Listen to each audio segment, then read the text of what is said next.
Explosive teaching and powerful prayer combined.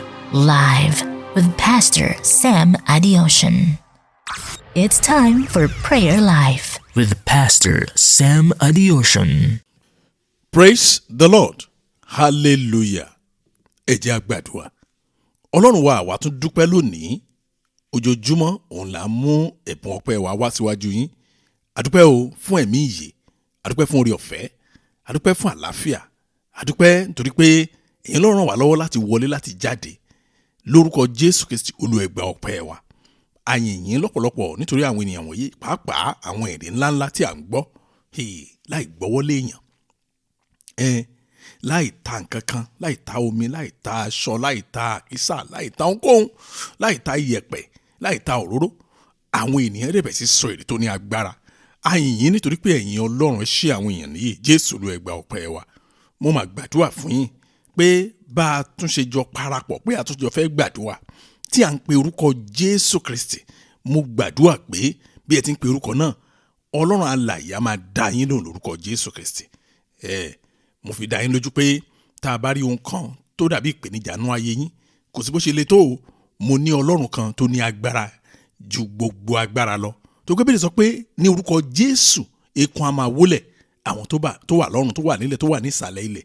Ó ní Bíbélì sọ pé gbogbo ahọ́n á máa jẹ́wọ́ pé Jésù ni Olúwa fún ògo Ọlọ́run Bàbá.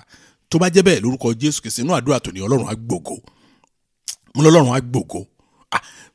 Tó Ọlọ́run bá gbògo ògo ní yẹ fún ẹnikẹ́ni ní orúkọ Jésù Kristi lórí àdúrà tòní mo ní Ọlọ́run yóò gba ògo ní fọ́nà lókè ọ̀run ní orúkọ Jésù Kristi Olúwa wa. Àmín. Tọ́ ẹ̀yin ọmọ Ọlọ́run, a tún yin Ọlọ́run lọ́pọ̀lọpọ̀ fún ìdásí ẹ̀mí gbogbo wa. Òun la tún jọ ń gbàdúrà yìí. Mo rántí orin yẹn tó ní alààyè ni ó máa yìn ọ́. Ó ní òkú tó ti kú ẹ̀yin kò lè yin Ọlọ́run. Mo gbàdúrà bọ́lọ́run ti ń bẹ tẹ́mi ẹ̀ bẹ láàyè. Jésù bá fàáyé bẹ̀rẹ̀ sẹ́yìn Ọlọ́run á dá yín sí, á dá àwọn ọmọ yín sí, á dá ọkọ yín sí, á dá aya yín sí, á dá ìdílé yín sí. Dàárú dàápọ̀ lórúkọ Jésù kò ní wọ ìgbéyàwó yín lórúkọ Jésù.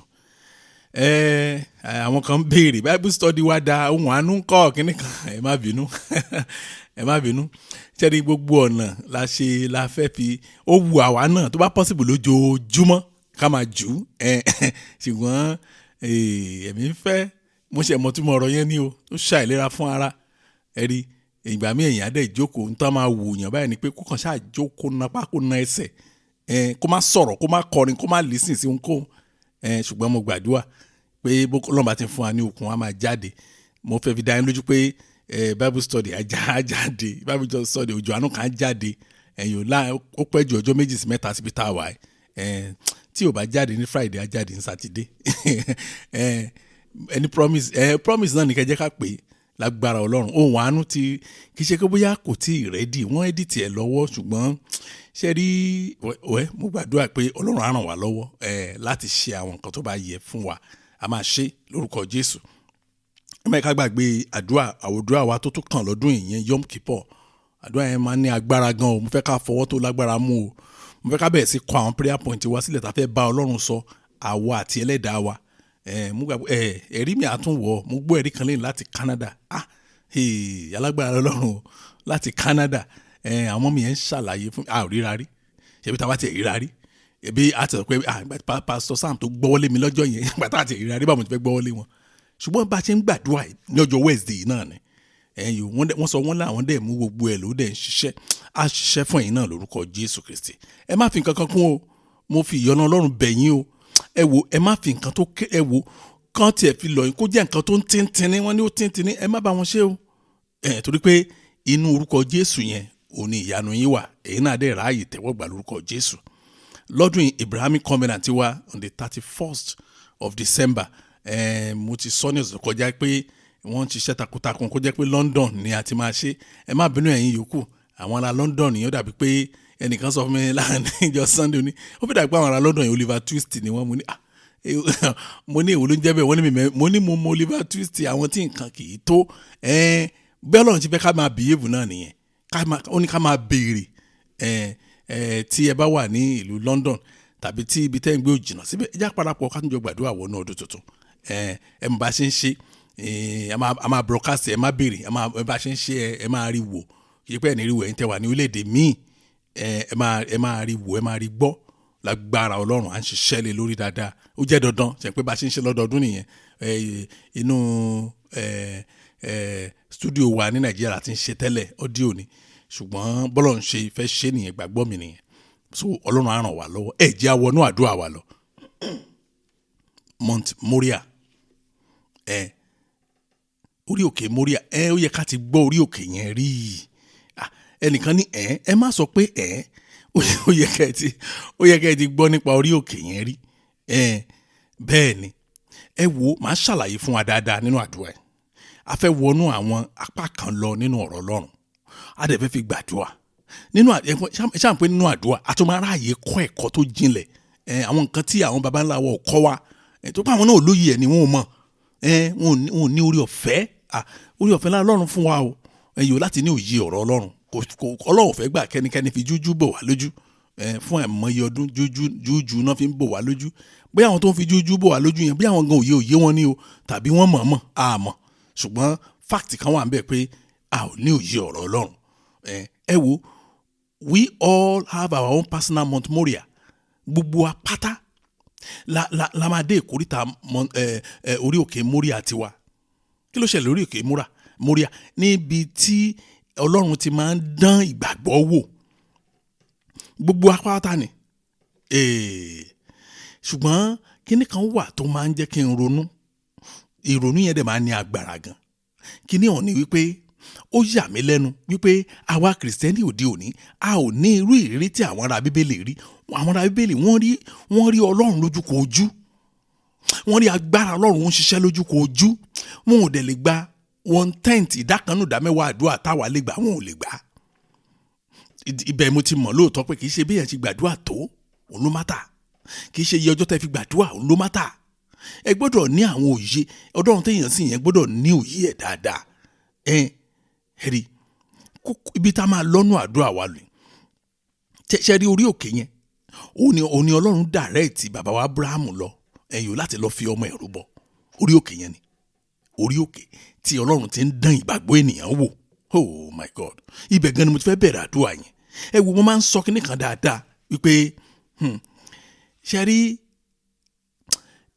ìgbé ayé èèyàn lè nira dé gógó ẹ wo tí ìṣòro ti fẹ́ mú dé ọ̀run tán báyìí kíní kan ni mo fẹ́ kó yé wa gẹ́gẹ́ bí kìrìsìtẹ́nì wípé as long as níwọ̀n ìgbà tí ni mo pè ní níwọ̀n ìgbà tí ìrìn àjò àwa àti Ọlọ́run bá gún ẹ wo is part of God's plan ẹ gbà mo sọ fún yín ìrírí tiwa nìyẹn àwọn tá a tún kọ́ ní ẹ̀kọ́ bíbélì wọ́n rí ìrírí yẹn náà wọ́n sì gbà pẹ̀lú wa pé òótọ́ ni gbogbo wa pátá òun la máa mú ní orí òkè Moriah pátápátá kó tí ò ṣẹ́kù Ọlọ́run máa gbé wa dé ìkórìtà kan ní ayé wa tá a dán ìgbàgbọ́ wa wò tó bá yá Ọlọ́run àti àwọn kan páàsì àwọn kan fẹ́ẹ̀lì àní ṣé mi ìgbàdúrà tó ní ṣé mi ìsọ̀dámẹ́wàá tó ní tẹ́ ẹ ti fẹ́ẹ̀lì tẹ́sítì ẹgbọ́n ẹni tó fẹ́ẹ̀lì tẹ́sítì tó ń lọ kíláàsì mi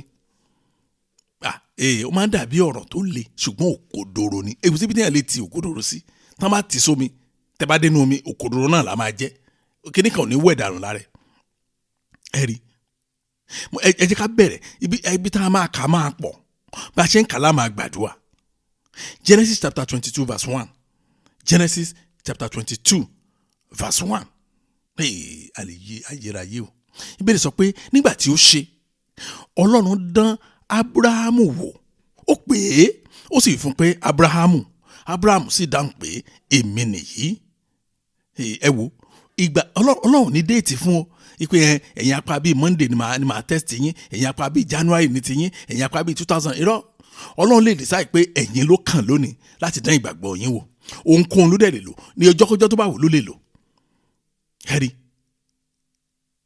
Ọlọ́run ò nílò láti ṣàlàyé ohunkóhun fún ẹnikẹ́ni tó bá ti ṣàlàyé fún yín kì í ṣèdánwò mọ́ nìyẹn kó bá tó lọ́n bá sọ fún yín pé wò máa múra dáadáa o tó bá dọ̀la máa dán ẹ wò àyẹn kì í ṣe Ọlọ́run nìyẹn ibi tá a ti máa bèrè àdúrà nìyẹn á sọ fún Ọlọ́run Ọlọ́run mi o Jésù Olúwa ẹ fi ẹsẹ̀ mi múlẹ̀ kí n má bàa kùnà nínú ìgbàgbọ́ oh my God àdúrà yẹn ṣe pàtàkì fún èmi àti yín láti ṣiṣẹ́ lé lórí ṣe rí ọ̀pọ̀lọpọ̀ àwa kìrìsìtẹ́nì kí n sọ pé àwọn tó pera wọn ní kìrìsìtẹ́nì ọ̀pọ̀lọpọ̀ ló kùnà ìgbàgbọ́. Kí ló fà á? Wọ́n kàn rí ìdánwò díẹ̀ torí pé ẹsẹ̀ wọn ò múlẹ̀. Ṣe ló dàbí nǹkan tá a gbìn tó ṣe ń wò bọ̀ tójò ńlá kan wá rọ̀ tágbàrá gbá yẹpẹ̀ kúrò nídìí ẹ̀. Kí ni ẹ máa ṣe? Kí ni ó máa dàwó? Bí ìgbàgbọ́ ọ̀pọ̀lọpọ̀ ṣe dàwó nìyẹn nígbà tí àwọn gò fẹsẹ̀ múlẹ̀ nínú ìgbàgbọ́. Oh Lord, make me be firmly rooted so I will not be a failed Christian. Olúwa ẹ fi ẹsẹ̀ mi múlẹ̀ nínú ìgbàgbọ́ kí n má bàa kùnà. Ẹ fẹsẹ̀ mi múlẹ̀ kí n má bàa kùnà nínú ìgbàgbọ́. Ẹ fẹsẹ̀ àwọn ọmọ mi múlẹ̀. Olúwa kí n má bàa kùnà nínú ìgbàgbọ́. Olúwa ẹ fi ẹsẹ̀ ìdílé mi múlẹ̀ kí ìdílé mi má bàa kùnà nínú ìgbàgbọ́. Ẹ jẹ́ á gbàdúrà bẹ́ẹ̀ ní orúkọ Jésù, ní orúkọ Jésù. Ọlọ́run ayérayé mo gbàdúrà. Olúwa ẹ fẹsẹ̀ mi múlẹ̀ nínú ìgbàgbọ́ kí n má bàa kùnà nínú ìgbàgbọ́. Lórúkọ Jésù ẹ fi ẹsẹ̀ mi múlẹ̀. Ẹ fi ẹsẹ̀ ìdílé mi múlẹ̀. Olúwa ẹ fẹsẹ̀ aya mi múlẹ̀ o. Ẹ̀yin obìnrin ẹ̀yin náà gbàdúrà k'Ọlọ́run fi ẹsẹ̀ ọkọ yín múlẹ̀. Ẹ̀yin ìyá gbàdúrà k'Ọlọ́run fi ẹsẹ̀ àwọn ọmọ yín múlẹ̀. Ẹ̀yin grandma grandpa ẹni kí Ọlọ́run fi ẹsẹ̀ àwọn ọmọ yín múlẹ̀. Ẹ wò tẹ́sẹ̀ wọn bá múlẹ̀ kò sí nǹkan tó máa gbé wọn gbé lọ. Ẹ máa gbàdúrà bẹ́ẹ̀. Olúwa ẹ fẹsẹ̀ mi múlẹ̀ kí n má bàa kùnà nínú ìgbàgbọ́. Olúwa ẹ fẹsẹ̀ mi múlẹ̀. Olúwa ẹ ṣàánú fún mi kí n má bàa kùnà nínú ìgbàgbọ́. Olúwa ẹ fẹsẹ̀ mi múlẹ̀ kí n má bàa kùnà nínú ìgbàgbọ́. Olúwa ẹ ṣàánú fún mi Ọlọ́run wa. Olúwa ẹ fẹsẹ̀ mi múlẹ̀. Ẹ fẹsẹ̀ ìdílé mi múlẹ̀. Olúwa ẹ ṣàánú fún mi. Olúwa ẹ ṣàánú fún mi. Gbọ́ àdúrà. Jésù Kristi Olúwa wa. Ẹ wo, èmi máa ń fẹ́ láti sọ fún ẹnikẹ́ni tó bá retí láti gbọ́ ọ̀rọ̀ mi pé ṣé ẹ rí ogun tá à ń dojú kọ lónìí mo yẹn ń sọ̀rọ̀ yìí mọ́mì, ogun tá à ń dojú kọ lónìí mo yẹn ń sọ̀rọ̀ yìí kì í ṣe bó ṣe bẹ̀rẹ̀ nìyẹn. Ní ọ̀pọ̀lọpọ̀ àwọn ènìyàn tó jẹ́ kìrìsìtẹ́nì bá ṣe pọ̀ tó yìí, ìdánwò òun ni Ọlọ́run gbé ka iwájú wa ó dẹ̀ dogun mẹ́lòmíì lọ́wọ́. Ẹni lọ́nà wo ó dáa, ẹni tó lọ́n kàn dánwò ráńpẹ́, bóyá ọmọ ló fi dánwò, bóyá ṣẹ́ ló fi dánwò, bóyá nǹkan ò tiẹ̀ dán mọ́rán mọ́ ló fi dánwò. Ẹni tó gun mọ́tò tẹ́lẹ̀ ó ti wá di ẹni tó ń gé tó mọ tírèènì mú gan tó bá bẹ́ mọ́ bọ́ọ̀sì báyìí ẹ wọ́n mọ̀ pé ṣé ẹni ṣe kọ̀ǹdọ́rí ni. Ìdánwò bẹ́ẹ̀ ni Ọlọ́run fi bẹ̀rẹ̀ o, ṣùgbọ́n nítorí ìyàkuyà ìwọ̀kuwọ̀ ká máa wá tí ò sọnù kiri. Bá ṣe máa ń sọ wọ́n ní ìwákùwà láwọn nǹkan tó sọnù, wọ́n á máa wá nǹkan tó wá ní ìwákùwà. Ṣẹ́ni àwa kù ní tẹ́sítì àwa dògùn mọ́ ọ̀pọ̀lọpọ̀ lọ́wọ́. Ó ti lọ rárí síbi tí ó yẹ kó rárí sí, ó ti lọ jẹ nǹkan tí ó yẹ kó jẹ, ó ti gba nǹkan tí ó yẹ kó gbà, ó ti associate ara ẹ̀ mọ́ àwọn agbára burúkú tí ó yẹ kó associate ara ẹ̀ mọ́. Àwa dògùn sínú ayé ẹ̀, tógun bá dẹ̀ ti wọlé báyìí nǹkan ẹlòmíì ń bógun lọ. Mo gbàdúrà ẹ̀ ní bógun lọ lórúkọ Jésù. Torí ẹ̀ mo fi máa ń sọ pé kì í ṣe problem tá a níyẹn gangan ni problem. Ṣùgbọ́n nígbà tá a ní problem yẹn, ohun tá a ṣe nígbà tá a ní problem yẹn gangan, ibẹ̀ ni ìṣòro ọ̀pọ̀lọpọ̀ kìrìsìtẹ́nì wà. Ẹ má jẹ́ ń tàn yín, mo ti sọ ọ́, màmá tẹnumọ́ inú àdúrà yìí ni kò sí ẹni tí Ọlọ́run ò ní mú lọ sí orí òkè Moriah tiẹ̀ níbi tí Ọlọ́run ti ń dán ìgbàgbọ́ wò. Bẹ́ẹ̀ ni mo sọ fún yín. Ẹ jẹ́ ká tẹ̀síwájú láti máa kà kíní yẹn. Kí ló tún ṣẹlẹ̀ lẹ́yìn ìgbà yẹn?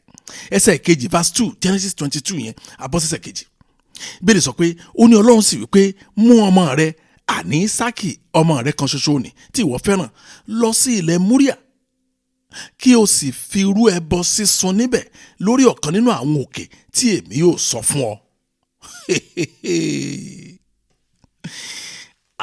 Nígbà tí mo kọ́kọ́ kabẹ̀ yẹn, mo wá fọwọ́ lẹ́rán mo ń kà mo ń tún kà pé what is this? Kí ni ká pe eléyìí náà? Ṣùgbọ́n mo ṣàwá wò pé kí ni kíní yìí ń sọ fún mi báyìí? Kí ni kíní yìí ń sọ fún mi? Mú ọmọ rẹ. Ọlọ́run tún kó lè yé dáadáa, ó ní àní Ísákì ọmọ yẹn gangan yẹn. Ó tún wá tẹ̀síwájú, ó ní ọmọ rẹ kan ṣoṣo ni. Ó tún tẹ̀síwájú, ó ní ọmọ rẹ kan ṣoṣo ni tí ìwọ fẹ́ràn. Ó ní kó mú lọ sí ilẹ̀ Moriah. Ọlọ́run bàbá yẹn ó mú lọ sí orí ilẹ̀ tó ti máa dán ìgbàgbọ́ ẹ̀ wò. Ọlọ́run mi o. Ṣùgbọ́n kinní kan ni mo rí nínú bàbá yẹn, àbáwọ̀ tá a fi pè ní bàbá ìgbàgbọ́. Ní tí mo rí nínú ayé bàbá yẹn ni wípé Ọlọ́run ló rí nínú ìṣòro yẹn. Ṣe rí kẹ́bí kìrìsìtẹ́nì tá a bá rí Ọlọ́run nínú ohun gbogbo, kò sígbà tá a lè rí mú o. Òkodoro ni o. A gbọ́dọ̀ rí Ọlọ́run nínú ohun gbogbo. Ẹ ṣáà rántí pé bẹ́ẹ̀ ni nínú ohun gbogbo ká máa dúpẹ́. Bẹ́ẹ̀ máa ṣe. Mo fẹ́ wọn mọ́tò já mi ilẹ̀, màá rí Ọlọ́run nínú ẹ̀. thank you Jesus, mo lọ tèmi nìyẹn. Mo fẹ́ jẹyán mi mà rí ẹ̀bà ló yọ, mo jẹ̀bà mi tán, thank you Jesus, tinútinú kì í ṣe thank you ẹnu. Torí pé nínú gbogbo Ọlọ́run nìkan ni mo rí. Oh my God. Ṣé wá rí kíní kan wá wà nínú tí Ọlọ́run sọ fún yẹn tá a kì í fi yè sí. Màá ṣàlàyé ẹ̀ka kí n tó pé àdúrà tó kàn. Òun náà ni pé ó ní kí o fi irú ẹbọ sísun níbẹ̀ lórí ọ̀kan nínú àwọn òkè tí èmi ó sọ fún ọ, kó fi irú ẹbọ sísun. Ẹ mọ̀ nǹkan tó ń pè ní ẹbọ sísun ni. Màá ṣàlàyé. Now tá a bá fẹ́ irú ẹbọ sísun ní Ísírẹ́lì, tán bá ti mú ẹranko tán máa lò tán, wọ́n á dùnbù ẹ̀, wọ́n gbọ́dọ̀ dùnbù ẹ̀ látọ̀run ni. Wọ́n á da gbogbo ẹ̀jẹ̀ ara ẹ̀ sílẹ̀. Wọ́n wá yọ awọ ẹ̀ jáde. Ṣé ẹ máa wọ táwọn àwọn mùsùlùmí fi máa ń kírun yẹn? Yọ gbogbo ẹ̀yìn awọ ẹranko bẹ́ẹ̀, wọ́n á yọ jáde, wọ́n á yọ sílẹ̀. Tá máa yọ sílẹ̀ tán, wọ́n wá gé gbogbo páàtì ẹ̀ àti inú àti ta, wọ́n á gé ní kélekèlekèle bí ìgbà tí alápàtà tó ń gé ẹran fún ẹni tó ń ta oúnjẹ bọ́n ṣe máa gé kélekèle nìyẹn. Wọ́n wá kó pọ̀ bí ebè sórí sacrificial altar. Wọ́n wá dáná sun, kì í ṣe wọ́n á dáná sun títí a fi jó gúrú àjọ gúrúgúrú.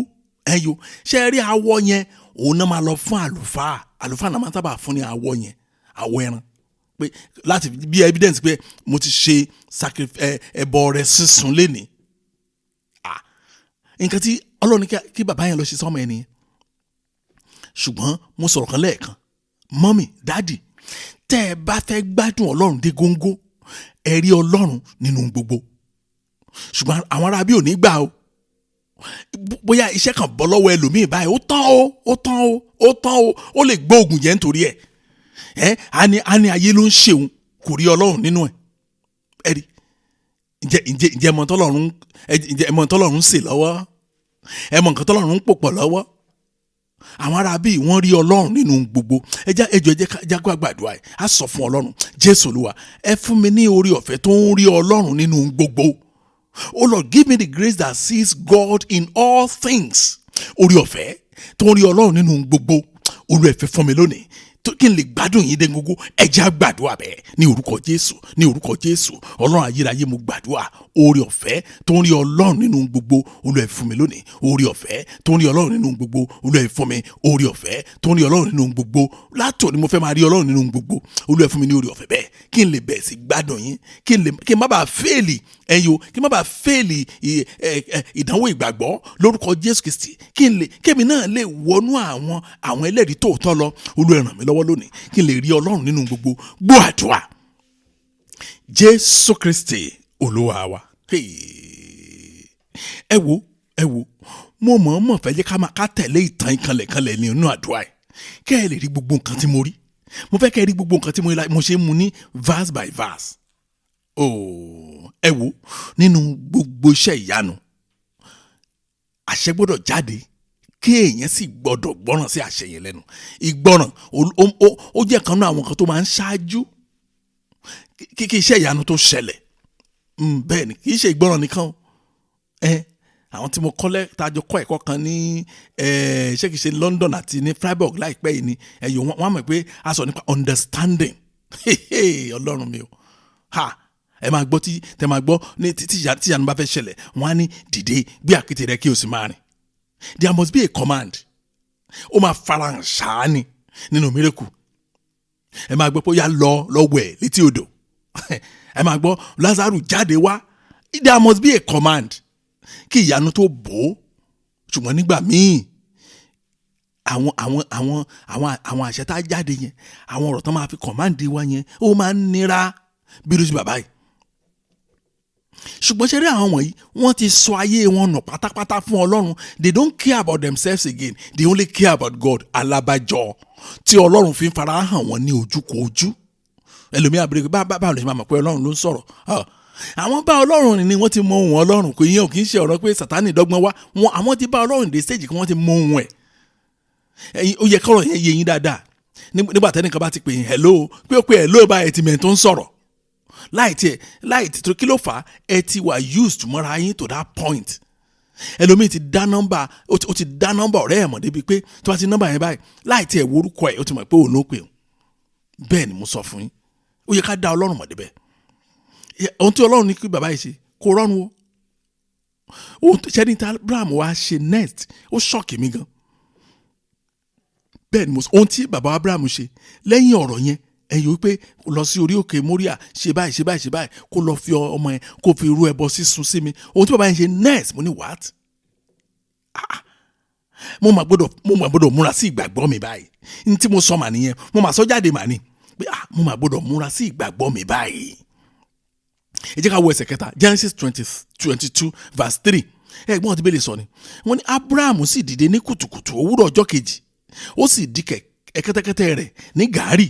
Ó sì mú méjì nínú àwọn ìránṣẹ́ rẹ̀ àti Ísákì ọmọ rẹ̀. Ó sì ṣe igi fún ẹbọ sísun. Ó sì gbéra lọ sí ibi tí Ọlọ́run ti sọ fún un. Tọ́rọ̀ yìí ò bá ṣọ́ọ̀kì yín ó ṣọ́ọ̀kì èmi o. Mo bèrè mo ní irú àwọn èèyàn wo lélẹ́yìí. Ọlọ́run sọ ọ̀rọ̀ bàǹtàbàǹtà yẹn jáde pé lọ́ọ́ fi ọmọ ẹrú ẹ mo ṣàlàyé nǹkan tán pè ní ẹbọ sísun fún yín. Ó yá lọ́ọ́ fi ọmọ ẹrú ẹbọ yẹn. Ó dẹ̀ díjọ́ kejì a ò gbọ́ láàrin méjì pé ó pè ìyàwó ẹ sọ fún pé ó wà máa gbọ́ kínní àmà ní nídìí àdúrà. Kò máa lọ sọ fún òǹkù ẹ, kò máa lọ sọ fún ẹnikẹ́ni, kò máa jẹ́ even ó kàn ọmọ gan ò mọ kí ló fẹ́ ṣe yẹn, kí lẹ rò bóyá ó ń ṣẹlẹ̀ ń bẹ̀ yẹn. Ó ń gbọ́ ó mọ ohùn Ọlọ́run, ó mọ̀ pé Ọlọ́run ló ń sọ̀rọ̀, ó dẹ̀ mọ̀ wípé tó bá jẹ́ pé Ọlọ́run ló ń sọ̀rọ̀ ni gbogbo nǹkan ẹ máa rẹ́ lómi. Ṣé kò ṣẹlẹ̀ sí yín báyìí dáàdi ẹ listen? Bóyá Ọlọ́run ránṣẹ́ sí yín tẹ́ẹ̀dẹ̀ mọ̀ pé òkodoro iṣẹ́ ni nǹkan bá ń fẹ́ kó ṣe o. Ẹ wá ń fún ara yín ní ìdí tẹ́ ẹ̀ fi ní ṣe pé ó yí Ọlọ́run understand. Gbàtẹ́ Ọlọ́run ní ká ṣe nǹkan báyìí gbà tí ò dẹ̀ wá sówó ńkọ́ báyìí ṣé ẹ máa para ẹ̀kú báyìí ni. Adẹ̀fẹ́ dàbí afẹ́ agbó àlà máa ń kọrin yẹn lójoojúmọ́. Abraham's blessings are mine. A máa gbàgán nú àdúrà pé ìbùkún Abraham olú èmi náà claim ẹ̀. Ẹ rò bóyá ó yí sí ni láti rí claim lóòótọ́ àdúrà nìkan máa gbà àwọn dádì. Kẹ́ẹ̀yà a kọ àwọn nǹkan báyìí wọ̀nyí sílẹ̀. Ọlọ́run ò lè sọ fún kẹ́ lọ pa ọmọ yín láyé tá a wà yìí, ṣùgbọ́n àwọn nǹkan kéékèèké tó fi ń tẹ̀sí èwo lẹ ṣe nínú ẹ̀. Ó máa ṣe o. Àwọn kan máa ń pè mí wọ́n máa sọ pé ẹ sàgbé ẹ jọ ẹ kọ́ wa bọ́ni ṣe báyìí ni kò ní ìdí kíkọ́. Àwọn nǹkan tá a ti ń sọ jáde náà làwa náà ń ṣe. Ayé mi ò ní bàjẹ́ débi kí màá sọ fún pé báyìí ní kẹ́ ẹ ṣe èmi ò wá ní ṣe. Ayé mi ní bàjẹ́ débẹ̀ kò possible. Èmi á ti ṣe bí ẹ̀mẹ́fà gan kí n tó sọ jáde fún yín pé ẹ dán wò. Torí màá fẹ́ dán wò, màá fẹ́ wò pé èèyàn lèmi náà tí mo ṣe báyìí tí mo rí èsì báyìí tẹ́yìn náà bá ṣe máa rí èsì bẹ́ẹ̀. Ó dẹ̀ ń ṣẹlẹ̀ sí àwọn kan bẹ́ẹ̀. Ní kùtùkùtù ó dẹ̀ dìde ẹ wo ẹ jẹ́ ká sọ fún Ọlọ́run Jésù Olúwa ẹ fún mi ní ìgbọràn tòótọ́ fún ìyanu mi. Sorry ẹ má jẹ́ ká lò bẹ́ẹ̀. Ẹ jẹ́ ká sọ pé kí Ọlọ́run fún wa ní ìgbọràn tótó. Ṣẹ́rí tí máa ní kí Ọlọ́run fún wa ní ìgbọràn tóótọ́ kò ní yé wa láti gbàdúrà. Ṣùgbọ́n tó Ọlọ́run bá fún wa ní ìgbọràn tótó, ìgbọràn tó ní capacity láti gbé ìyanu wa wá. Torí inú ìgbọràn yẹn òun ni ìyanu wa wà. Bẹ́ẹ̀ ni mo sọ fún wa. Oh Lord, give me enough obedience that will match my miracle. Ṣẹ́rí ìyanu tó Ọlọ́run fẹ́ ṣe inú ayé ẹlòmíì ó ti so wúwo jù, ó ti so tóbi jù. Tẹ́ ẹ bá tiẹ̀ mọ gbogbo ẹ̀, ó yẹ kẹ́ ẹ̀mí tá a sọ fún yín pé tójú wa rí ní orílẹ̀-èdè UK. Ó yẹ kẹ́yìn náà rí àwọn ọba tá a sọ yẹn. Títí di ìgbà tí tá a ṣe travel lọ sí London, mo sì rí ọkọ àtìyàwó tó sì padà béèrè ọ̀rẹ́ lọ́wọ́ mi pé àwọn gbọ́ nǹkan báyìí ẹgbọ́n ṣe lóòótọ́ ni. Ẹ̀ẹ́dẹ̀ san kọ́bọ̀ dòní. Mo ní Ọlọ́run jẹ́ ẹlẹ́ níwájú Ọlọ́run àti ènìyàn. Mo gba ògùn wọn, mo jẹun sí wọn lọ́rùn. Ojoojúmọ́ wọ́n á mú ìwé wá béèrè ní pé kí ni mo fẹ́ jẹ. Ó di yàrá kan náà fún mi. For almost 80% ọjọ́ tí mo fi wà ń bẹ̀. Ẹ̀yin ọmọ Ọlọ́run tún lè ṣe jù bẹ́ẹ̀ lọ. Níwájú Ọlọ́run àti ènìyàn. Tẹ́ bá gbọ́ ẹ̀rí àwọn ènìyàn á bà yín lẹ́rù. Jésù Olúwa ẹ fún mi ní ìgbọràn tó tọ́ fún ìyanu mi. Ìgbọràn tó ní kìmí tó lè gbé ìyanu mi wá. Give me enough obedience that will match my miracle. Ẹ jẹ́ a gbàdúrà bẹ́ẹ̀ ní orúkọ Jésù, ní orúkọ Jésù. Ọlọ́run ayérayé mo gbàdúrà. Ẹ fún mi ní ìgbọràn tó tó tó lè gbé ìyanu mi. Olúwa fún mi ní ìgbọràn tó tó. Èyí mọ̀ pé fẹ́ ṣe bẹ̀bẹ̀ nú ayé mi, èyí mọ̀ pé fẹ́ ṣe ńlá nú ayé mi, èyí mọ̀ pé fẹ́ dábìrà nú ayé àwọn ọmọ mi, èyí mọ̀ pé fẹ́ dábìrà nú iṣẹ́ mi, èyí mọ̀ pé fẹ́ gbé mi dé ibi tó ga tó bà mí gan fúnra mi lẹ́rù. Ṣùgbọ́n mo nílò ìgbọràn tó tó, ìgbọràn tó ga tó ìyanu mi. Olúwa fún mi lónìí. Ìgbọràn tó tó ìyanu mi. Olúwa fún mi lónìí. Ìgbọràn tó tó ìyanu mi. Olúwa fún mi lónìí. Olúwa ṣàánú fún mi. Olúwa ṣàánú fún mi. Olúwa ṣàánú fún mi. Gbọ́ àdúrà. Jésù Kristi Olúwa wa. Ẹ̀yin ọmọ Ọlọ́run, ìjẹ́jẹ́ mọ ara ìyà tó ń jẹ àwa Kristẹni lónìí. Òun náà ni wípé a ò mọ̀ pé tá a bá ń retí ìyanu láti ọ̀dọ̀ Ọlọ́run yẹn la máa bá ní deal. Kì í ṣe anybody, kì í ṣe pastor, kì í ṣe wòlíì, kì í ṣe prophet. Ara ìyà tó ń jẹ Kristẹni lónìí nìyẹn, tó fi ń dàbí pé Ọlọ́run yẹn ò gbàdúrà. Tọ́pọ̀lọpọ̀ Kristẹni fi máa ń wọ ìkórìtà ó ti sú mi lọ. Ìkórìtà ó ti sú mi. Ó ti wá di anthem gbogbo wa. Ó tẹ̀ ti sú mi báyìí. Ọ̀rọ̀ ayé ara mi gan tẹ̀ ti sú mi báyìí. Báwo lọ̀rọ̀ ayé ènìyàn ṣe ń sú ènìyàn? Kò síjọ́ kan kí n má gbọ́ lẹ́nu èèyàn, kò tí ì ṣẹlẹ̀ rí. Àfi tó wá pé ó jẹ́ ọjọ́ tí ẹ̀mí kì í gba kọ́ọ̀bù, ọjọ́ Sunday tàbí ọjọ́ Saturday, torí wọn kì í ṣẹ̀dún èèyàn fún mi fọ́jọ́ méjèèjì yẹn. Ṣùgbọ́n from Monday to Friday ilé ọjọ́ yẹn ò ní ṣú kí n má gbọ́. Ẹ̀sà ọ̀rọ̀ mi tẹ̀ ti sú mi báyìí. Ohun tó fà á ni pé àwa Kristẹni òde òní a ò mọ̀ pé tá a bá fẹ́ gba ìyanu láti ọ̀dọ̀ Ọlọ́run nìkan la lè bá ṣe díìlì yẹn, kì í ṣe ẹlòmíì àtọ́. Bẹ́ẹ̀ ni mo sọ fún wa. Ó dẹ̀ jẹ́ ká tẹ̀síwájú láti kà Genesis yẹn náà la wà o. Tá a máa parí àdúrà yìí, Genesis chapter 22 yẹn ni òun ni kẹ́ ṣí Bible yín sí. Ẹ má bọ́dá àti lọ bò mí. Verse 4 and 5 ẹ ká lọ sí verse 4 ẹsẹ̀ 4 àti 5. Bẹ́ẹ̀ ni nígbà tí ó di ọjọ́ kẹta, ìrìn àjò tán nìyẹn nìyẹn o. Ó gbé wọn ọjọ́ kẹta. Nígbà tí ó di ọjọ́ kẹta, Abraham gbé ojú sókè, ó sì rí ibi tí ó ń lọ ní òkèèrè. Verse 5 Abraham sì wí fún àwọn ìránṣẹ́ rẹ̀ pé ṣe àgbàgbé pé ó mú àwọn ìránṣẹ́ méjì dání. Ó wí fún àwọn ìránṣẹ́ rẹ̀ pé ẹ̀yin ẹ dúró níhìn pẹ̀lú kẹ́tẹ́kẹ́tẹ́, èmi àti ọmọ yìí yóò lọ sí ọ̀hún láti sin Ọlọ́run, a ó sì tún padà wá bá yín. Seriously?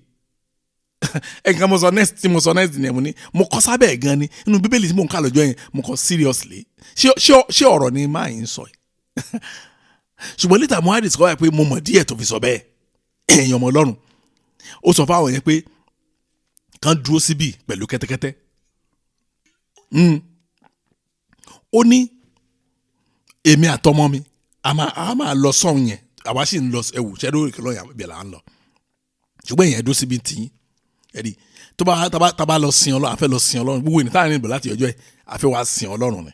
So tó bá ti wá ṣe tán á padà wá bá yín. Ẹ jọ ń fẹ́ bèèrè lọ́wọ́ yín, ṣé ẹ gbà pé ó bìlíìfù dénúdénú pé òun àtọmọ yẹn lájọ padà? No, mi ìgbàgbọ́ pé ó gbàgbọ́ bẹ́ẹ̀. Mi ò rí nǹkan kan, mi rí indication pé bàbá wa Abraham ó mọ̀ pé òun àmọ́mọ yẹn lọ, òun àmọ́mọ yẹn bọ̀. Mi ìgbàgbọ́ bẹ́ẹ̀. Ṣùgbọ́n mo rí pé kí ló wá dé tó wá fi sọ fún ẹ pé òun mọ́mọ yẹn lọ sin Ọlọ́run tó ń mú padà bọ̀? Kí ló fi sọ bẹ́ẹ̀? Now ẹ jẹ́ kan èrò kan wá sí mi lọ́kàn pé ṣé àwa sọ fáwọn àwọn ìránṣẹ́ pé ẹ̀yin ẹ dúró síbi ìdúró kẹ́tẹ́kẹ́tẹ́, mo fẹ́ mú ọmọ yẹn lọ sí òkè yẹn, mo fẹ́ lọ fi rúbọ. Ṣé ó lè sọ bẹ́ẹ̀ fáwọn ọmọọṣẹ́? Kò lè sọ yẹn. Oh God. Ṣùgbọ́n kinní kan tí bàbá yẹn mọ̀ tó wà at the back of his mind ni wípé Ọlọ́run lòun bá ṣe deal. Kò seek anybody's opinion.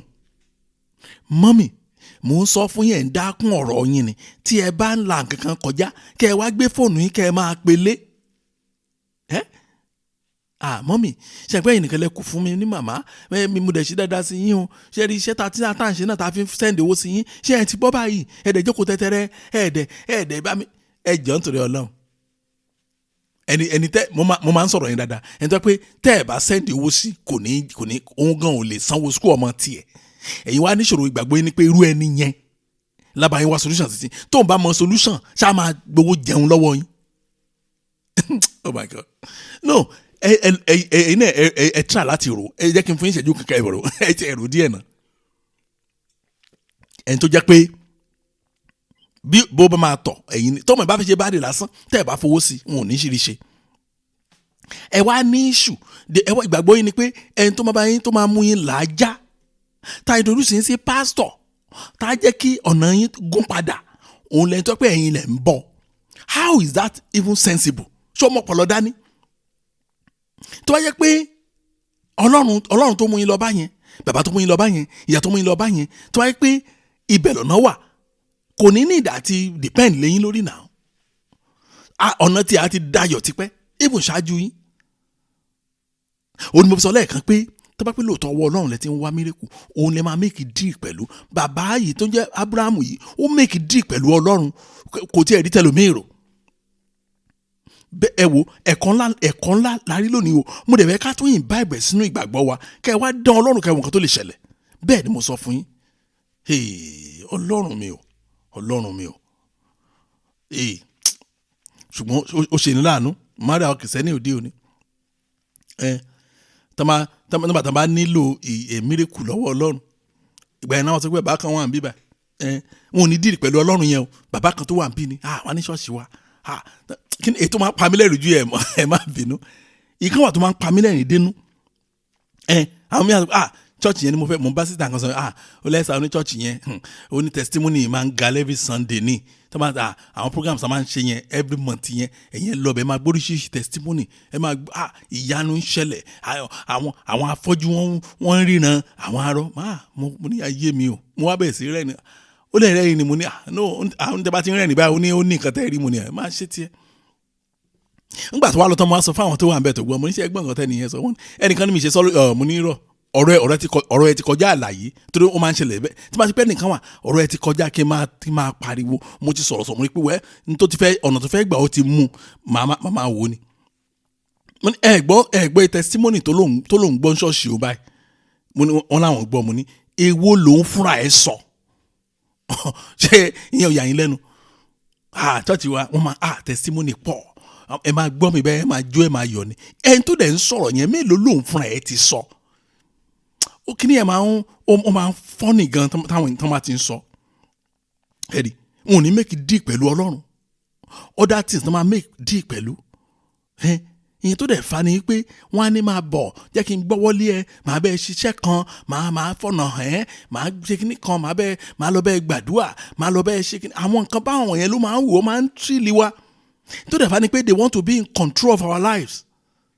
Bẹ́ẹ̀ ni mo sọ fún wa àwọn fẹ́ ní the sole right lórí ayé wa ni wọn làwọn nìkan ló lè gbọ́ àwọn nìkan ló lè rí ọlọ́run ẹ̀yin àwọn nìkan òun ló lè gbọ́ láti ọ̀dọ̀ ọlọ́run ẹ̀yin òkú ẹ̀ lè gbọ́ mọ́ àwọn nìkan ló mọ ọlọ́run. Ìgbà míì wọ́n tún máa sọ̀rọ̀ kan tó máa ń yà mí lẹ́nu wọn làwọn ló mọ bí wọ́n ti ń pàdé ọlọ́run mọ́ ibo náà ti ń pàdé ọlọ́run ibo náà kọ sí ibo géètì wo ni street wo ni ó ń gbé tẹ́ ti máa ń pàdé ẹ̀. Àwọn nǹkan báwọn wọ̀nyẹn òun ló ń sọ kìrìsìtẹ́nì di èrò ẹ̀yìn bẹ́ẹ̀ torí àwọn èèyàn wọ̀nyí asọ́ni dèrò ẹ̀yìn ló pọ̀ jù nú wọn. Mi ìṣeré o òkodoro bíbélì ó ní mò ń ṣàlàyé fún yín yẹn. ẹ jẹ́ ká padà sínú àdúrà wa. Jésù Olúwa gbogbo ohun tí mo ti fi kún ìgbàgbọ́ àti àwọn àdúrà tá a ti gbà rí ni mo á mú jáde báyìí. Gbogbo ohun tí mo ti fi kún ìgbàgbọ́ tí ò jẹ́ kí ọ̀run ṣí fún mi Olúwa ẹ tú àṣírí rẹ̀ fún mi. Oh Lord, expose all things I have added to my faith that prevents heaven from opening for me. All things that I have added to my faith that prevents heaven from opening for me, expose them all. Kọ́lọ́n tú àṣírí gbogbo àwọn nǹkan tí mo ti fi kún ìgbàgbọ́. Tọ́lọ́ bá tú àṣírí ẹ̀ fún yín, ẹ mọ̀ láti ṣe àtúnṣe, ẹ dẹ̀ mọ̀ láti yí padà kúrò nú ẹ̀. Ẹnìkan ni mo fún ní prayer yẹn tó wá realize wípé rituals kan wà tán ṣe church wọn tán rò bóyá ẹ̀sìn ìgbàgbọ́ ni rituals dẹ̀ ni. Pásọ̀ wọn tó ní kán máa dá kíní ẹjọ́ lóṣooṣù òun náà ń kó lọ síbì kan ni for sacrifice. Ọlọ́run tú àṣírí ẹ̀ fún mọ́mì yẹn wọ́n sá ayé wọn dẹ̀bẹ̀ sí tò ayé èèyàn ó rọrùn fún Ọlọ́run láti tò ayé ènìyàn téèyàn ò bá di lọ́nà. Jésù Olúwa gbogbo ohun tí mo fi kún ìgbàgbọ́ tí ò jẹ́ kí ọ̀run ṣí fún mi Olúwa ẹ tú àṣírí rẹ̀ fún mi lónìí. Ẹ jẹ́ á gbàdúrà bẹ́ẹ̀ ní orúkọ Jésù ní orúkọ Jésù. Ọlọ́run ayérayé mo gbàdúrà gbogbo ohun tí mo ti fi kún ìgbàgbọ́ tí ò jẹ́ kí ọ̀run ṣí fún mi Olúwa ẹ tú àṣírí rẹ̀ lónìí Olúwa ẹ tú àṣírí rẹ̀ fún mi lónìí. Gbogbo àwọn kan tí mo ti fi kún ìgbàgbọ́ pátá tí ò jẹ́ kí ọ̀run mi ṣí lórúkọ Jésù Kristi Olúwa ẹ tú àṣírí rẹ̀ fún mi. Àwọn kan tí mo ti fi kún ìgbàgbọ́ tí ò jẹ́ kí ọ̀run àwọn ọmọ mi ṣí tí ò jẹ́ kí ọ̀run ṣí fún àwọn ọmọ mi.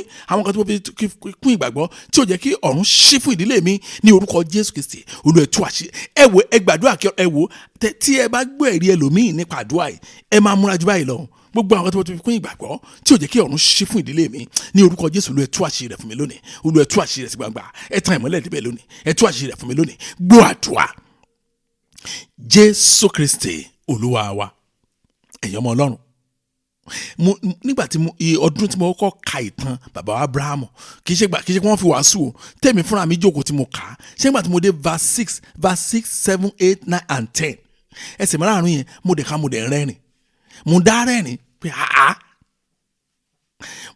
torí èrò kankan wá sí mi lọ́kàn ní mi ìmọ̀ bẹ́rù yẹn ti wá màá ṣàlàyé fún wa ẹ̀yin náà rí pé ó fọ́nì ní àwọn eré àkàn mo fẹ́ ka Genesis chapter 22 verse 6 to 10 yẹn mo fẹ́ kà pọ̀ so kẹ́lẹ̀ tí máa ń ṣàlàyé ayé yín dáadáa Genesis chapter 22 verse 6 verse 7 8 9 and 10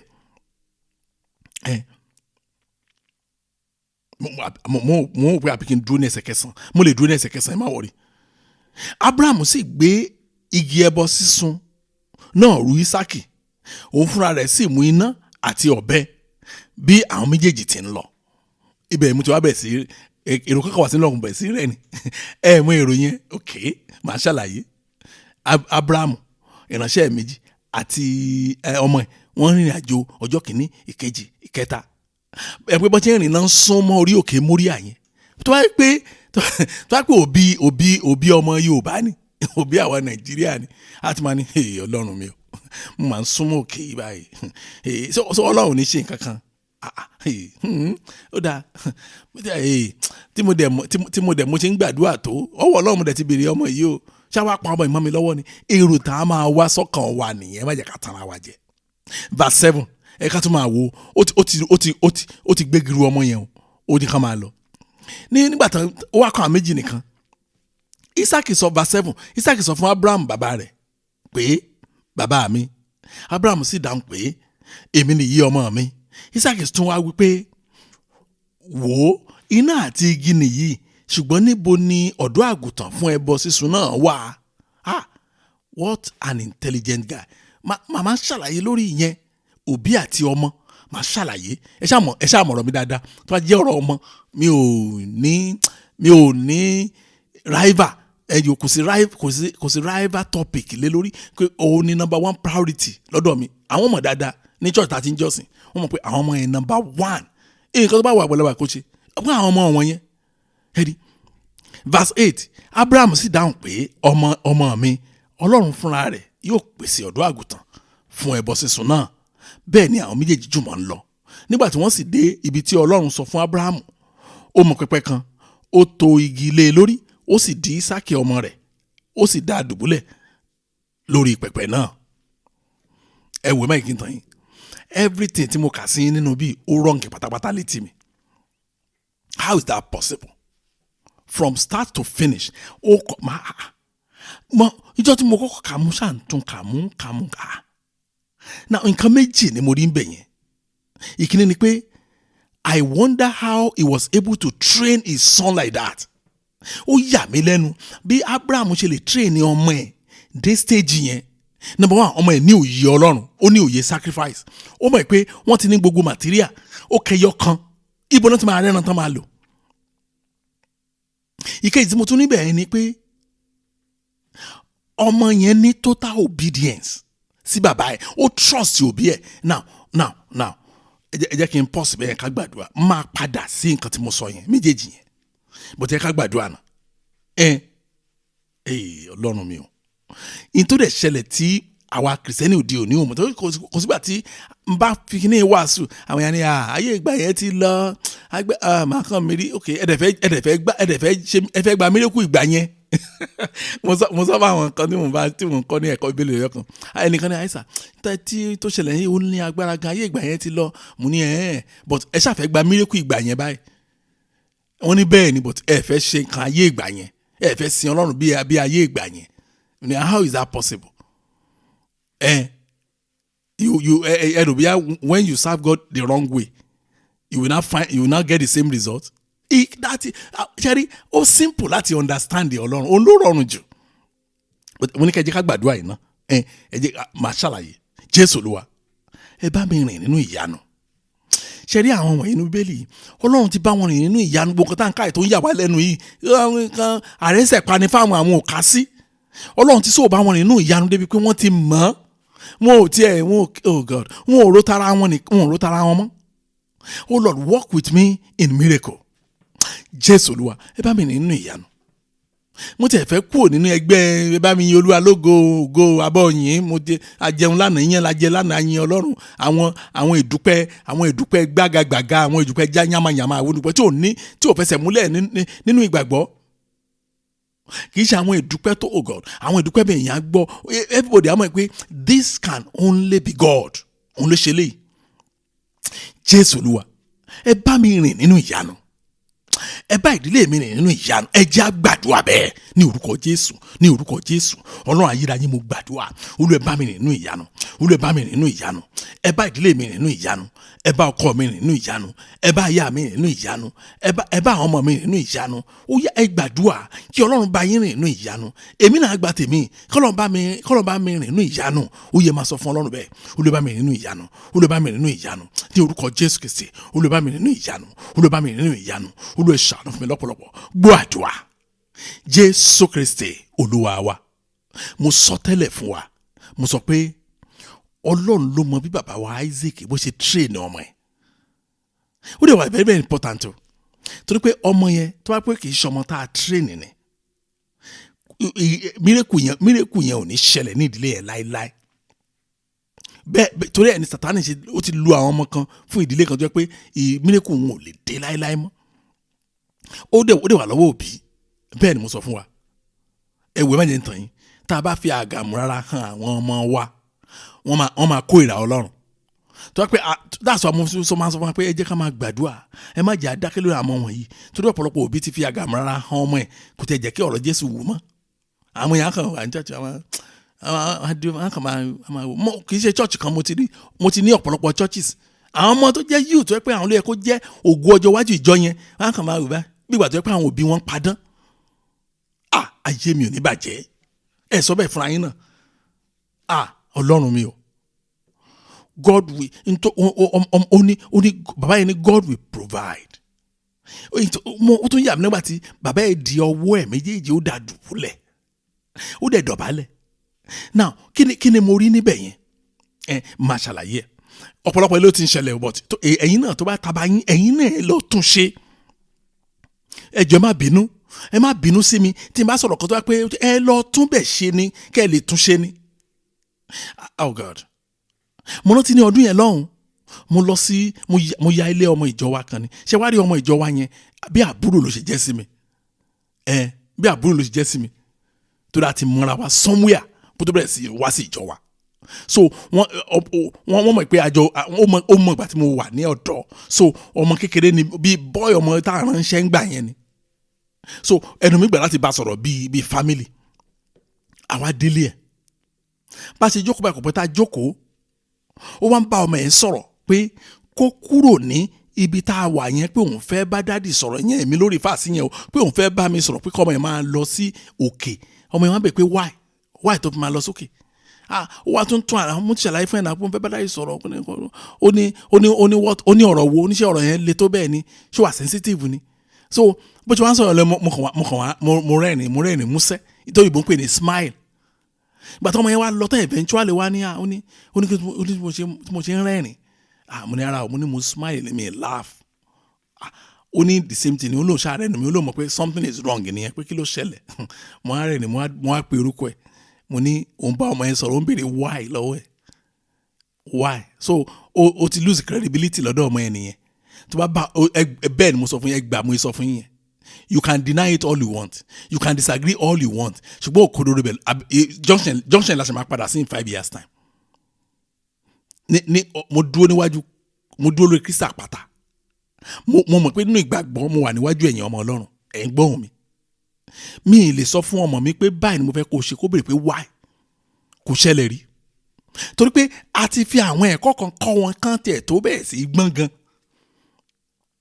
báwo ni òbí ṣe máa sọ̀rọ̀ ẹ gbọ́ mi dáadáa ẹ̀yin òbí o báwo lè ṣe máa sọ̀rọ̀ ọmọ yẹn á béèrè pé why torí nǹkan tí àbúrò mi yẹn sọ ń gbà yẹn ni pé oníṣẹ́ mọ̀ àwọn ọmọ ìsìn pé wọ́n wá fẹ́ wọ́n wà inquisitive wọ́n fẹ́ mọ kíní kan mọ́ orí ẹ̀ ló wà orí nǹkan táwọn yòókù ń sọ ni wọ́n wà. I'm sorry for you. Mo sorry fún ẹ gan o. But well, it's your family. It's not my family. Tó wá pé orí ẹ̀ lẹ́wà pé àwọn ọmọ kíní kan yìí òun lẹ́wà. Mo sorry gan o. Pàápàá àwa Africans. Mo sorry gan o. Ẹ má bínú o. Kẹ́kọ̀ọ́ lára àwọn Asians. Ìjà ò lẹ gbọ́ rí pé wọ́n gba ọmọ lọ́wọ́ Indian. Ọmọ Indian wọ́n gba ọmọ lọ́wọ́ Chinese. Láti kékeré náà ti ń fi ọ̀nà wọn hàn àwọn ọmọ wọn. Ẹ wo ọmọ yìí. Bàbá tó bá kó ọmọ mi ni a ti fàdàgbè. Mọ fàdàgbè slang wà láyé ìjọ ni. Bàbá yà kan wẹ̀yìn ni a máa bá sọ wá ní Saki so wà ní pẹ́ débi tó bá ti gẹ̀ẹ́tì pé a ti fi àwọn bàbá yìí ti fi àwọn ìránṣẹ́ lẹ̀ wọ́n ti fi kẹ́tẹ́kẹ́tẹ́ lẹ̀ a ti tú dànù a ti rárí wọgbó a ti sá lọ a ti dìzónù bàbá ẹ̀ kí ló fà á kò trust òbí ẹ̀.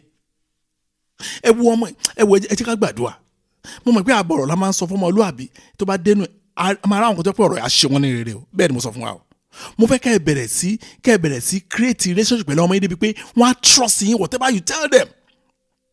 Nígbà táwọn ọmọ wa dàgbà tán yìí látún wọn máa ń sọ ìdí fún wọn pé no ìdí tàbí kò ṣe báyìí àwọn ẹ̀kan máa gbọ́ wọn ní jẹ́ kẹ́ parí gan I understand I know there must be a reason I know you will tell me later. So ìgbà míì nǹkan tó máa ń sọ nìyẹn bẹ́ẹ̀ ni mo sọ fún yín Ọlọ́run jẹ́ ẹlẹ́rìí mi mo yẹn báyìí sọ̀rọ̀ a máa sọ̀rọ̀ bóyá mọ́mì wọn bá wọn sọ pé kábàáyé mo fẹ́ kọjọ́ á ní ẹ why will I do that then what is the kini kò lè ṣẹlẹ̀ láyé yìí mọ́ ẹgbàá mo sọ fún tí ò fi ṣẹlẹ̀ nígbà tán wà ní ọmọ ọdún 8 kò ṣẹlẹ̀ nígbà tán wà ní ọmọ ọdún 6 ṣé nígbà tán wà di tán ga jù wá lè náà máa ṣẹlẹ̀ kò lè ṣẹlẹ̀ mọ́ ó ti mọ́ra bẹ́ẹ̀ ni mo sọ fún yín ẹ ṣiṣẹ́ tẹ́ bá ṣe ẹ̀yin náà lè máa rí wọn jèrè mo dẹ̀ gbàdúrà ẹ ó jèrè àwọn ọmọ yín kan lẹ̀ lórúkọ Jésù Kristi ẹ train àwọn ọmọ yín débi pé wọ́n trust yín láì wọn ò kí àbóyá ṣé lè máa lead mi sí kíní kan wọ́n mọ̀ pé you will never do anything to harm them or injure them.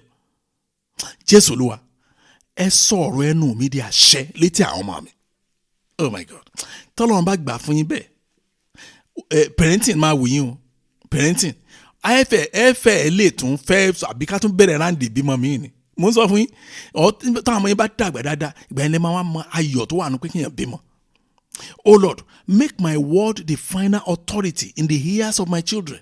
Mo ti fẹ́ kẹ́ èdè òbí tí mo fẹ́ kẹ́ lò gangan nìyẹn. Make my word the final authority. Tí pé mo sọ báyìí kó dàṣẹ. Olúwa ẹ jẹ́ kí ọ̀rọ̀ ẹnu mi dàṣẹ létí àwọn ọmọ mi. Ẹ wo kò sí nǹkan tó dùn tó kéèyàn bá ọmọ ẹ sọ̀rọ̀ lọ́wọ́ kan báyìí dìde kó dẹ̀ dìde kò sí nǹkan tó dùn tó kẹ́ bí òbí. Jésù Olúwa ẹ sọ̀rọ̀ ẹnu mi di àṣẹ létí àwọn ọmọ mi. Ẹ jẹ́ á gbàdúrà bẹ́ẹ̀ ní orúkọ Jésù ní orúkọ Jésù Ọlọ́run ayérayé ẹ sọ̀rọ̀ ẹnu mi di àṣẹ létí àwọn ọmọ mi. Olúwa ẹ sọ̀rọ̀ ẹnu mi di àṣẹ létí àwọn ọmọ mi láti òní lọ bí n bá sọ̀rọ̀ báyìí ẹ sọ̀rọ̀ àṣẹ létí wọn o lórúkọ Jésù ẹ̀mí ìgbọràn kó wọnú wọn lọ ìmìlẹ̀lẹ̀. Olúwa ẹ ṣàánú lọ́pọ̀lọpọ̀ Olúwa ẹ ṣàánú fún mi lónìí Olúwa ẹ jẹ́ kí n rí àánú gbà Olúwa ẹ sọ̀rọ̀ ẹnu mi di àṣẹ létí àwọn ọmọ mi ẹ sọ̀rọ̀ ẹnu mi di àṣẹ létí àwọn ọmọ mi ẹ sọ̀rọ̀ ẹnu mi di àṣẹ létí àwọn ọmọ mi ẹ sọ̀rọ̀ ẹnu mi di àṣẹ gbọ́ àdúrà Jésù Kristi Olúwa wa ẹ wò ó adékòríta àdúrà ńlá kan tá a fẹ́ gbà yìí ìgbọràn pípé òun nìkan ló lè mú kí Ọlọ́run fọhùn bóyá kí n tuntun sọ mo ní bí ènìyàn bá fẹ́ kí Ọlọ́run kó fọhùn ìgbọràn ẹ̀ gbọ́dọ̀ di pípé oh God ṣe rí tí ẹnìkan bá sọ pé kẹ́ ẹ ṣe nǹkan báyìí pé nǹkan tí mo sọ yẹn pé irọ́ ni ilé ìlẹ̀ máa ṣe ẹ sọ fún ní tọ̀hún wípé kò mọ ohun tó ń sọ bẹ́ẹ̀ ni mo sọ fún yín ẹ jẹ́ kó mọ̀ pé ohun tí Ọlọ́run sọ òun là máa ṣe torí nínú ìgbọràn pípé Ọlọ́run fi ń fọhùn ẹ jẹ́ kí n ká kíní kan sí ní verse 11 yẹn Genesis chapter 22 verse 11 bí lè sọ pé ṣùgbọ́n áńgẹ́lì Olúwa ké sí i láti ọ̀run wá wípé Abrahamu sì dáhùn pé èmi nìyí ó gbọ́ ohùn for the first time láti bí ọjọ́ 4 tí wọ́n ti ń rìnrìn àjò ó gbọ́ for the first time something happened ìkórìtà yẹn gangan lọ́lọ́run ti fẹ́ sọ̀rọ̀ ó kàn dákẹ́ ni màmá àwọn kan tá a ṣe within that 3 days bóyá ṣe máa padà màmá àwọn kan tá a ṣe bóyá àgbà tó parí pẹ́pẹ́ mi ní sọ̀rọ̀ nígbà tó ń di ọmọ ẹ̀ lọ́wọ́ di lẹ́sẹ̀ mi ní sọ̀rọ̀ mi ní ránṣẹ́ sí máì tí sọ̀rọ̀ agẹ́lẹ̀ o kó dákẹ́ fẹ́m nígbà tó mú ọ̀bẹ tó fẹ́ máa dún bú ẹ̀ báyìí ó yá sọ̀rọ̀ ìgbọràn pípé olómú kí Ọlọ́run fọhùn sínú ayé ènìyàn Jésù Olúwa ẹ fọ̀n sínú ayé mi lónìí, ẹ fọ̀n sínú ayé àwọn ọmọ mi. Now mo fẹ́ kẹ́ parí àdúrà yẹn fúnra yín ni o. Olúwa ẹ fọ̀n sínú ayé mi lónìí kí ayé mi ṣe rere. Tàbí Olúwa ẹ fọ̀n sínú ayé mi lónìí kí n lè rí ìwòsàn. Tàbí Olúwa ẹ fọ̀n sínú ayé mi lónìí kí ìgbéyàwó mi ẹ̀rí kó lè ní ìfọ̀kànbalẹ̀. Olúwa ẹ fọ̀n sínú ayé mi lónìí kí èmi náà lè bímọ. Olúwa ẹ fọ̀n sínú ayé mi kí n lè lálàáfíà bí èyí tó bá ti jọmọ́ tí ń lẹ́ máa mú bẹ̀. Olúwa ẹ fọ̀n sínú ayé mi lónìí. Lord, speak to my life. Now it now depends on your needs. Lord, speak to my life so that I have a good job. Lord, speak to my life so that I have my own children. Lord, speak to my life so that I will be healed. You will now pray the prayer according to your need. Ẹ gbàdúrà yẹn gẹ́gẹ́ bí ètè nílò láti gbà lọ́wọ́ Ọlọ́run. Olúwa ẹ fọ̀n sínú ayé mi. Ẹ jẹ́ á gbàdúrà bẹ́ẹ̀ ní orúkọ Jésù, ní orúkọ Jésù. Ọlọ́run ayérayé, Olúwa ẹ fọ̀n sínú ayé mi. Olúwa ẹ fọ̀n sínú ayé mi ní orúkọ Jésù Kristi. Olúwa ẹ fọ̀n sínú ayé mi.